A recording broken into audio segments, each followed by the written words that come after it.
Hindi mo ba nakikita na may mali sa kanya? Sabi na si Lea daw may gawan kay Yaya Rosario.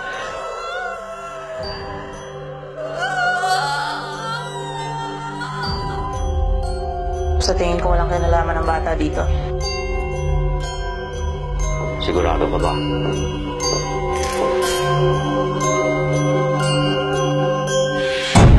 Gusto kong tumulong sa investigasyon.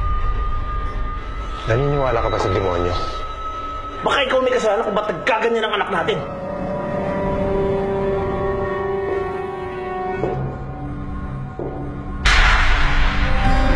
Walang ginawang masama ang anak ko. Sigurado kung may ibang taong nandun sa balkon nung tumalo ng bata. Lea, mahal kita. Itigil na natin to dahil pinagiginalaan ka na ng asawa mo.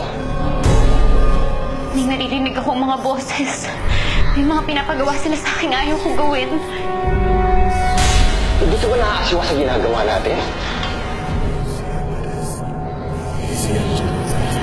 Iligtas mo siya.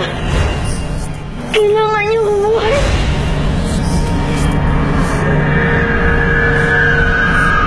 Huwag kang magpadala sa demonyo, Ruth. Hindi demonyo ang gumagawa ng kademonyuhan. Walang sungay, walang buntot, hindi galing sa labas ng mundo.